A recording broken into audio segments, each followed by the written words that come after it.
Hi అండి. ఈరోజు video వచ్చి నేను మొగలై పొరాటాని చూపించబోతున్నాను. అద్భుతంగా ఉండే ఈ మొగలై పొరాటా ఎలానో వీడియోలోకి వెళ్ళిపోదామా. నేను ఒక బౌల్లో 2 కప్పుల గోధుమ పిండి వేసుకొని 1 టీ స్పూన్ అంతా సాల్ట్ వేసుకొని కలుపుకుంటున్నాను.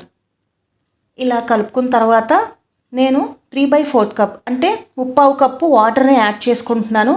కొంచెం కొంచెంగా యాడ్ చేసుకొని చపాతీ పిండిని కలుపుకుంటున్నానండి.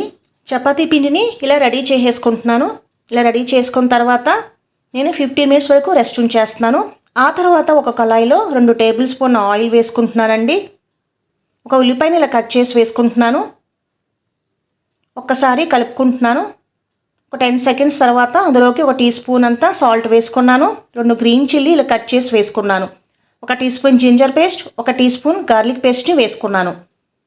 అల్లం వెల్లుల్లి ముద్దని ఇలా వేసుకున్నాక కాస్తంత పచ్చివాసన పోయే వరకు ఇలా కలుపుకుంటున్నాను. ఆ తర్వాత 1/4 కప్పు క్యాప్సికమ్ని ఇలా కట్ చేసి వేసుకున్నాను. క్యారెట్ కూడా 1/4 కప్పు తీసుకొని ఇలా తురుముకొని వేసుకున్నానండి. క్యారెట్ని నేను ఇలా ఒక్కసారి కలుపుకుంటున్నాను. 1 నిమిషం వరకు ఇలా కుక్ చేసుకున్నాక నేను మూత పెట్టేస్తున్నాను. 2 మినిట్స్ వరకు కుక్ చేసుకుంటున్నాను. లో ఫ్లేమ్ మీదే కుక్ చేసుకుంటున్నానండి. ఆల్మోస్ట్ ఆల్ కుక్ అయిపోయిందండి. ఒక్కసారి కలుపుకుంటున్నాను. ఆ తర్వాత నేను ఇందులోకి 1/2 స్పూన్ అంత పసుపు, 1 టీ స్పూన్ అంతా కొరియాండర్ పౌడర్ వేసుకుంటున్నాను. 1 teaspoon garam masala powder, అలాగే 1 టీ స్పూన్ అంత జీరా పౌడర్, అలాగే ఆమ్చూర్ పౌడర్ 1 టీ స్పూన్ వేసుకుంటున్నాను. వీటన్నిటిని ఒక్కసారి ఇలా కలుపుకుంటున్నాను.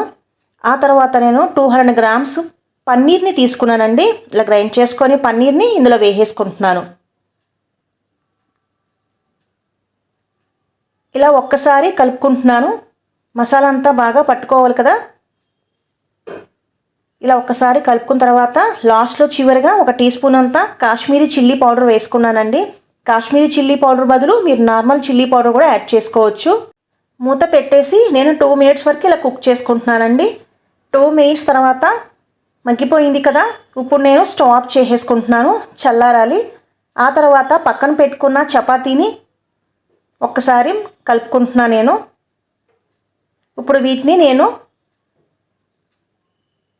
ఇలా ఉండలుగా చేసుకుంటున్నానండి. మీకు చూపిస్తున్నాను కదా, నేను ఈ సైజులో ఉండల్ని చేసుకుంటున్నాను. ఇప్పుడు నేను వీటిని చపాతీలను రోల్ చేసుకుంటున్నాను. పైన పొడిపిండి చల్లుకొని చపాతీలను రెడీ చేసేసుకుంటున్నాను. మార్నింగ్ టిఫిన్ సెక్షన్కి చాలా బాగుంటుందండి. టిఫిన్కే కాదు, నైట్ టైం కూడా డిన్నర్గా సూపర్గా ఉంటుంది. తప్పకుండా మీ రెసిపీని ట్రై చేయండి. ఆ తర్వాత నేను 2 టేబుల్ స్పూన్లు స్టఫింగ్ని వేసేసుకుంటున్నాను. ఈ పన్నీర్ స్టఫింగ్ని ఇలా సెంటర్లో వేసుకొని ఇలా ఫోల్డ్ చేసుకుంటున్నానండి. మీకు చూపిస్తున్నాను కదా. సో ఈ విధంగా నేను ఫోల్డ్ చేసుకొని ఇలా లైట్గా ప్రెస్ చేసుకుంటున్నాను. ఆ తర్వాత చపాతీ కర్రతో నేను లైట్గానే ఒత్తుకుంటున్నానండి. ఇలా అన్నిటినీ రెడీ చేసేసుకుంటున్నాను. రెడీ అయిపోయింది కదా.